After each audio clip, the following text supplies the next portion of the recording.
there's a lot going on when you're shooting a bird that's flying. First of all, you have the distance between you, the hunter, and the bird that's flying. You also need to factor in the speed and the direction that the bird is traveling. You also have to factor in the delay of when you take your shot and by the time the pellets reach the bird. And you also sometimes, in extreme winds, you also have to factor in how the wind might affect your pellets as they try to hit targets that are at further distances. There's a lot going on. And it's kind of more than your brain can really process, you know what I mean? Or if you don't have time to do calculations while you're hunting. It's like, these are often split-second decisions. And just kind of with sports where you get this hand-eye coordination that comes with practice, it's the same with shotguns. So, let's walk you through the process that I use when I see birds and I want to smoke them. Alright, I see birds coming. I'm like, oh yeah, here we go. So, I raise my gun. Notice how the safety is currently on. I'm not raising my gun with the safety off, right? Because like things can happen as you're pulling it out of the blind, bang, you accidentally shoot when you're not ready. The safety is on. On an actual hunt, I'm gonna have my gun loaded. I see the birds. I'm like, oh boy, here we go. And I raise the gun to my shoulder. I look down the bead of the barrel. I'm lining it up with the birds. And I am going to pull in front of the bird, take the safety off, and crash, it's dead. We hit it. And after I shoot, I'm gonna put the safety back on immediately before I start like giving high fives to all my buddies and shoot them.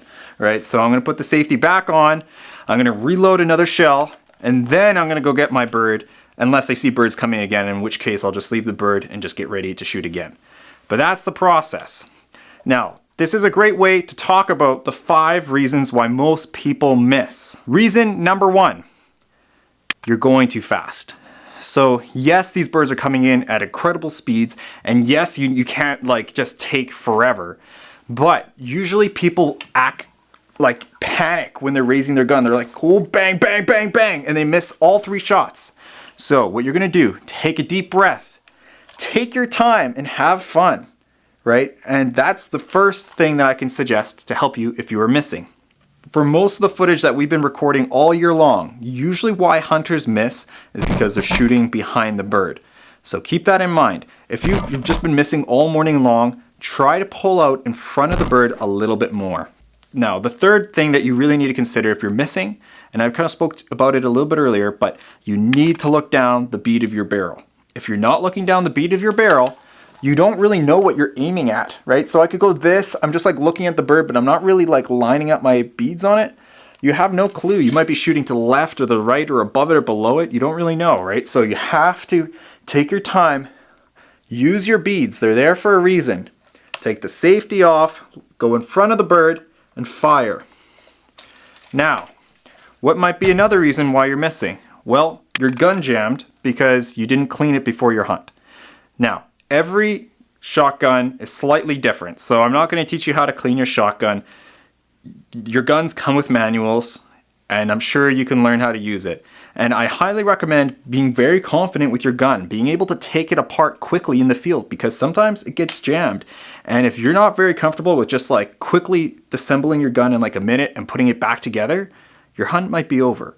So I'd highly recommend bring it home, be used to taking your guns apart, cleaning them regularly, and you won't regret it on a hunt when you're like, oh my gosh, there's a shell somewhere where it's not supposed to be. What do I do here? Oh, I'm done, boys. And you just go back to the truck. Like that's a very sad story. So learn to take apart your gun. Now, the last thing that I'm going to tell you that might be a reason why you might be missing is you're shooting outside your effective shotgun range. Or other words, sky busting, or sky blasting is another term. In general, a shotgun can only shoot lethally at around 30 to 40 yards. That's not a whole lot, right? So a lot of like people are afraid of shotguns, but really we can't really kill things too far away with these things, right? So you have to keep that in mind. And like as like young hunters and or like especially people who are just getting into it, it might be hard for you to kind of say, well, is that 50 yards or is that 40 yards? Is that 30 yards? And you just shoot at anything you see. So it takes time to realize, okay, that bird was super close. I could like see the fear in its eyes. Or you could be like, no, that bird, I don't even know what that was. It was so far away. So you need to be careful, right? And it takes time.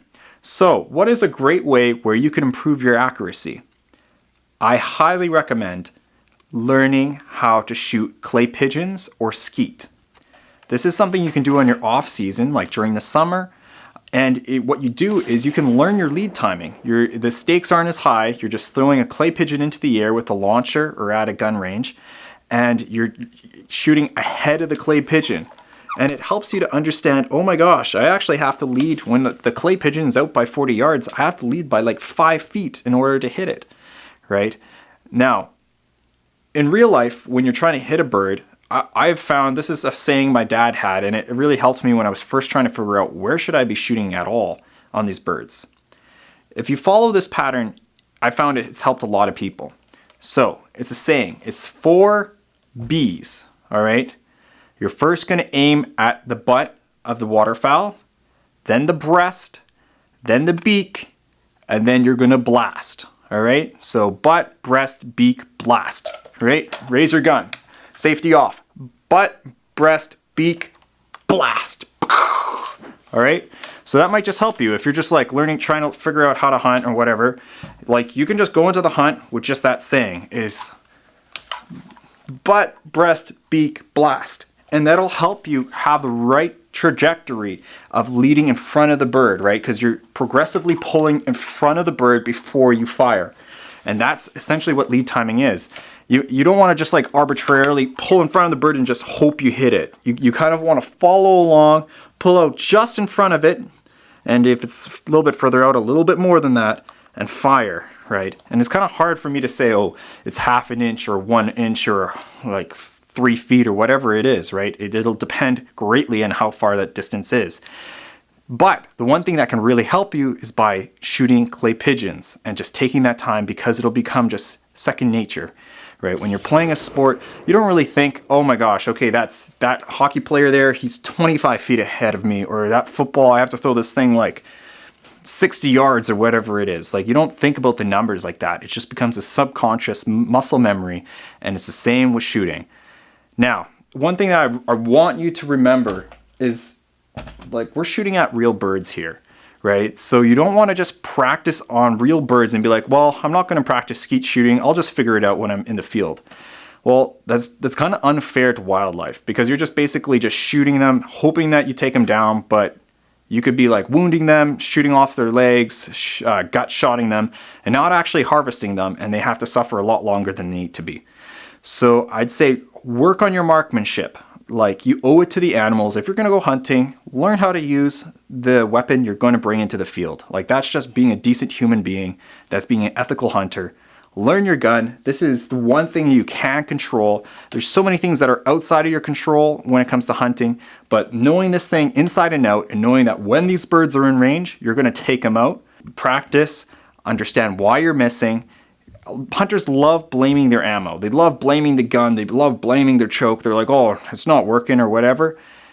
Most of the time it's you. You did not pull it in front of the bird far enough. You were shooting behind the bird. You were panicking. You weren't looking down the bead of the barrel. You didn't do a good job maintaining your gun before the hunt. Those are all things that is your responsibility to have.